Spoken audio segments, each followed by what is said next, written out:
Hello everyone and welcome back to another episode of my Out of the Park Baseball 21 series, and now with the Colorado Rockies after I started a new OOTP 21 series with the Rockies after, of course, the Tigers one we were doing ended, and they're in last place so far in this save, and so are we. So we're 26 and 34 on the date of June 24th, 2020. Of course, we're using a regular 162 game schedule, like if the pandemic never happened. So continuing as the season would have if nothing like that happened. And we're in last place. We're 26 and 34. Our expected win-loss is right around the same spot. I checked that. So we're in last place. Pretty close division, honestly. Padres kind of on the heels of the Dodgers, and then Diamondbacks, Giants, and us, we're all at the bottom. And the Padres are actually 5 games up in the wildcard race, so they look pretty secure in where they are. So with our last place kind of place right now, we're going to go ahead and take a look at how our team has been performing. I don't think there have been any major, and actually I'm wrong on that already. Charlie Blackmon, he broke his collarbone. He was out for about a month, I think. So yeah, he was out, and then Garrett Hampson also, who was playing second base for us really before Brendan Rodgers came back from his injury to start the season, and he got hurt shortly after that, I believe. So Rodgers has been playing second base in his absence. I don't remember who's been playing in Blackmon's absence, but we're going to get to that in a second. So catching wise, we have Walters and Diaz, who have not been good. Catching has been really bad for us this year, offensively at least. Walters, he's great defensively. Take a look at his ratings there. And Diaz, I don't know who he is. He's pretty average defensively. Not great at the bat either, so he's not really of any value to us. But they're both under team control, so we'll probably keep him around for a little bit at least, especially Walters, since he's pretty good defense. He has 2 years of team control left, I believe. Daniel Murphy, he's been pretty good for us this year, above league average bat as a first baseman, and I think he's actually okay defensively there. Yeah, he is. Oh, he can play a little second base, I suppose, but I don't think we'll do that because of how our infield chalks up. But he's been good. Kind of high BABIP for a guy with his kind of physical profile, not a big speed guy, but I mean, Coors is like the biggest outfield, like area-wise, I do believe, like land area, like it's the biggest kind of that way, and also one of the deepest as well. But of course, the air is very thin, so the ball flies around there. So yeah, he's been very good. But again, BABIP probably a little high. McMahon, he's been pretty awful. Hasn't gotten many at bats, but has been great. And those definitely would like to see 2019 McMahon, who was actually pretty decent, 450 slugging. Not bad, 24 homers. Brendan Rodgers, he has also been pretty poor. His potential has gone up, I believe, but his overall has actually gone down. So there is a chance we could actually... I mean, he's, of course, at limited ABs, but once Hampson comes up, I mean, honestly, I might just go ahead and send him down. Maybe he'd get a little more experience, because they definitely won't want to bring him up before he's ready, even though he has had, I believe, a decent amount of Major League experience. Because actually no, he was only up for like 25 games in 2019, so he actually hasn't had much major experience. So yeah, we'll probably actually send him down then, once Hampson gets ready, to go again, and I think that's in like a week or whatever. But McMahon will probably stay up, I suppose. Arenado, he's been fantastic. We're 3 wins at this point in the season, slugging over 600. He's been great. I'm pretty sure I'm pretty set on getting rid of Arenado since he requested the trade in real life. But that'll be for next episode when we'll do all that kind of trade deadline stuff. This is basically the recap and the first-year player draft, how I always usually do it. Trevor Story, he's been pretty good as well, our second best batter in the team. That BABIP for him is pretty high, 366. So he probably, he will come down at some point. But his number's really not fantastic for how high that BABIP is. So, actually, let's check his career BABIP. I'm kind of interested in that. So, expanded batting stats, I believe that's where it is. Okay, so his career BABIP is actually pretty high, like 340. So, maybe not too crazy for Trevor Story. And so, but we'll definitely kind of keep an eye on that. And that's his career and the season progresses a little bit. David Dahl, now talk about stories high BABIP. Dahl actually is ridiculous. His BABIP is 439, and it's extremely rare for a player to have a BABIP over 400, even throughout a whole season or even a stretch of a season. So he will definitely come down. I'll take his production for now, though, but he's really only about league average. There's his OPS plus 102. So, when that comes down, he'll definitely be a below average hitter. So hopefully he can, maybe have a little bit more power or something, to, sustain his success a little bit. But Ian Desmond, he's actually, sending me those messages basically yelling at me that he's unhappy because I'm not really playing him. But he's actually been pretty good in his very, very limited at-bats. So he actually might get some more playing time. There's not really a spot for him because he can pretty much only play left, a little bit of center, and first. Murphy's got first locked off. We're not going to play Desmond over David Dahl, who's a pretty young guy. And then here's the only spot where he could. Jonathan Daza has been very bad, and he's not even a good defensive center fielder. So honestly, I was debating on doing this, but I was like, you know what? I'll go ahead and send Daza down on screen. So we'll go ahead and do that, and that'll get us down to 12 hitters on the team. We'll take care of that later. So Tapia, he's been on the team. Not too great from him. Really no power numbers. But this is pretty much what I would expect from him. Actually pretty similar to the numbers that he put up last year, except the slugging was much higher. Mike Gerber, he actually was raking in AAA. You can see here. Oh no, that's 2018. 2020 AAA, 319, 395, 572. He was absolutely raking AAA. So decided to call him up. He's better than Daza, so he'll probably get some center field at bats. Hilliard, he's been playing right field for Blackman. He was not performing that well in AAA, but I actually like his ratings a decent bit. Good power guy, decent on base guy. Can play a good corner outfield, actually, very solid defensively, which Blackman is not. So he has that going for him at least. But yeah, I find his ratings to be at least a decent bit interesting. So I actually decided to call him up before Gerber. I forget why I called up Gerber. I think we just had a spot open, which is why I called him up. But yeah, our offense, we play in Coors Field. The Rockies are usually known for, pretty good offense, because of that. You don't need perhaps the greatest offensive players to get, better production than they would, somewhere else. So, offense is not a problem for us. Pitching, I actually haven't even looked at because I've been honestly kind of maybe a little bit afraid. Usually when I play the game, I don't focus as much as pitching in general because it's just not as interesting, or I just don't know what to look for as much, which I said before. But nevertheless, here we are. Guys who have been good for us. Estevez out of the bullpen, he's been pretty good for us, and he's a pretty decent reliever. He had a good 2019. He doesn't have that much major league experience yet, really only those 2 years, and I think he was with the Dodgers or something. Rockies in 17 and 16, really no time. Actually, no, he was in 16. He had a decent amount of innings, that is, but yeah, he's been good. He's a guy who I would have expected to have been good. Wade Davis, he has been also pretty good, pretty low FIP, and he has been also, one of the veterans who's begging me to put him in a different role. He wants to be put in the closer role. Honestly, I don't know why he's not there because Jairo Diaz, pretty much every reliever on this team's a 3-star rated reliever, and Diaz has not been particularly good, as you can see. So I'm surprised, the computer manager just isn't putting him there anyway.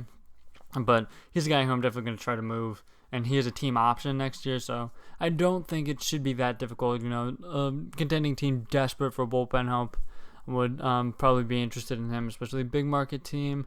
German Marquez, he has been pretty good.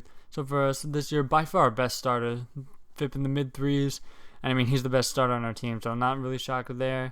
I'm interested to see what kind of player he is. He is a power pitcher, no ground ball, fly ball tendency there, which is really what I was interested in. I was interested to see if he was a sinker ball pitcher, because I think the Rockies have, kind of had to build on that MO in the past, because, when balls get in the air, balls that are hit in the air are more likely to be hard hit balls, of course, more likely to be home runs, more likely to be extra base hits, drive-in runs.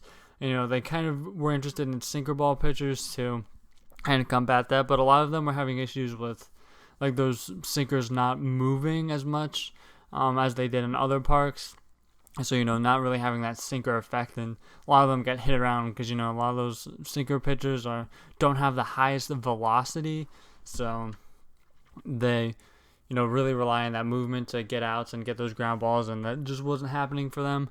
But yeah, Marquez, not good ERA, I just noticed, but his FIP is very good. ERA plus below league average, but again, that FIP is good. Not really concerned about him. He's been pretty good. Scott Oberg, he's been fine, just kind of a meh reliever. He's kind of always been that, I believe. Actually, no, he was very good in the past 2 seasons, at least ERA-wise, but fine season from him so far. Sensatella, he's been fine. Jair Diaz, he's actually been better than I thought, but that high ERA, FIP a little lower. Decent strikeout guys, striking out pretty much 11 guys per 9. Love to see that. And then I'm pretty much a slew of guys with FIPs in the 5s. Shaw, he's not good, and we knew that. John Gray, would love for him to perform better than that. Had good 2019 season, of course. In those previous seasons, they were relying on guys like him to pitch well when they had good seasons. And, here's a guy, Kyle Freeland. Of course, great 2018 with the Rockies. Great season. One of those ground ball guys. In 2019, he just blew up and had an awful season. And he was one of the keys to success for them, contending that year, and he was bad. So, again, the pitching, they really are living and dying with that, because the offense, they can pretty much get any time. Those guys, those homegrown guys pitching well is really what propels the Rockies into contention. Jake McGee, he's been awful. We knew that, though. Jeff Hoffman, he's also been awful. And Wes Parsons also been awful. Nothing too much to say about those guys. Kyle Freeland, it looks like he's probably done being an effective pitcher after that one good year. I really hope he would be able to bounce back, but honestly don't know if that's going to happen. But I think that's pretty much all going over the team. All of our batting has been pretty fantastic, or at least decent by Coors Field standards, and then pitching has been pretty much awful, minus like 1 or 2 guys. And WOBA, we're not even that fantastic in that compared to our league. Same kind of middle of the road hitting wise, and then pitching, just kind of yikes. So no wonder why we're one of the worst teams in the league. But now we're going to be trying to get a little bit better. Let's negotiate with draftees. We're going to draft the guys first. Alright, moving into the first year player draft now. We are picking 9th in the draft. So a pretty decent position to be picking the draft this year. I don't know who we're going to be picking. Lots of guys available. Looks like Kobe Mayo. He's pretty decent. I'm not really looking for necessarily a pitcher, hitter in particular. Just looking, really for the best value, which is really what you should be looking for in the Major League Draft. Not really concerned about need. More so just, finding the best guy that you think for the value of your pick. Blaze Jordan, he's an interesting candidate for this pick. I'm going to be opposed to picking him. McAble, he's pretty good. McAble was drafted by, of course, my favorite team, the Phillies. Definitely happy about that pick. Enrique Bradfield, a good defensive center fielder. Also have to look at the bonus here. Who would, be likely to be available after this round, so I'm not gonna, probably pick a guy like Bradfield or Bailey, or maybe I would pick Bradfield because of that high, kind of demand. But a guy like Patrick Bailey, who doesn't have as high of a demand, probably more likely to go in a later round. Man, Bradfield, kind of really conflicted about this because his ratings are not good for our scout, but our scout is very good, by the way. Which is something I always check, and something I would recommend always checking when you're looking at who you're going to pick in drafts and stuff, and making sure your scout's very good. And the Rocky scout was already very good, so I trust them and didn't really want to hire a new guy. And Mayo, I think, is actually who we're going to be going with here. Because our scout likes him, and honestly, I think I like him too. The most, at least. So we're going to go ahead and meet his demand. And then looking at the second round, lots of the same guys left. Nick Pantos is available. He's not very good looking. Carlos Perez, who's a guy we drafted in the Detroit series, and we're going to go ahead and draft him again because I just really like his ratings. Even though he didn't really turn out to be, like, fantastic. Oh, actually, we're going to pick Michael Brown. It's like, we're going to pick him first, and then if Perez is somehow still available, we'll pick him later. I believe we picked Perez in the second round. And the Omni's still here. Who's Drew Romo, though? Is he pretty decent? Ooh, he is. I actually really like this guy's ratings, but looks like he's pretty set on going to college since he's going to be possible to sign. Ooh, Nate Stevens. No, it's good. Just for the... I mean, we already picked Carlos Perez in one save. We're going to go Nate Stevens here. Just why not? I actually like his ratings. Probably a little bit better. I mean, both of them are bad defensive catchers anyway. So, I mean, I feel like it's not the biggest deal in the world. And then, I mean, it looks like there's really, like, nothing left here. Anything our scout recommends? No, we'll go with this guy. He's decent potential ratings, according to the OSA. And actually, I think that's what we might do. Pretty much next. See who our scout recommends. See how... Luis Aviles, again, not a good defensive catcher. Can play some other positions, though. Looks like he can, if we develop him, he could play some outfield. OOTP Scouting Association. Ooh, wow. Looks like there are lots of guys that are highly rated. Just the TT Bowens. Brandon Fields. Oh, yeah, Brandon Fields is who we're going to take. Just because of those potential ratings. So we're going to go ahead and take him. And then we're going to keep going and keep sorting by these ratings. TT Bones is still available. Yeah, man, these guys are very highly rated. Oh, we're going to take Chandler Champlain. Definitely need to start doing this more often. And these guys are all, like, scouting accuracy average, too. So I'm decently confident that, these guys could be somewhere in the middle of, where our scout thinks they are and, where the OOTP ratings think they are. And we're going to head with Jake DeLeo. And that's pretty much it for that. So we'll probably try to sign some of those guys after. And we're going to auto-complete the draft. And then let our computer finish all these guys because, I don't feel like going through all these million guys who could be good, could not be. According to our scout, there's not really anybody left. And so I'm not too concerned with that. And then we're going to go and look at our draftees, see, Jake DeLeo, we want to negotiate with him and meet his demand and sign him. Moya. Yeah, I definitely want to like that guy. If he could be something, I'd definitely be interested in bringing him on. Bryce Bremer, not necessarily interested in him. Max Wagner, again, same thing there. A lot of these guys look like decent-ish. Hayden Dirk, I don't think I clicked on him before. Kyle Casper, no from him. Probably won't look at all of these guys, mainly just looking at the... Yeah, I think that's about it for those guys. I don't think really all the other guys. I just remember Moya because he was in the kind of slew of players there that were very highly rated by OSA when we were drafting. And it looks like he could maybe be a decent outfielder if he can't catch, which it looks like he can't catch from his current ratings. But yeah, so those are the guys that we're all looking for. I didn't even realize that we had a first round supplemental pick, and that's how we got Brown. But lots of catchers, lots of hitters drafted. And I think that's going to do it for this episode. And next time we'll, be getting to some exciting stuff. First, trade deadline of the series. Arenado, will we move him? What are we going to do? Honestly, I'm not sure yet, so it'll be definitely interesting to see what I do in the next episode. So thank you guys for watching, and I'll see you guys next episode.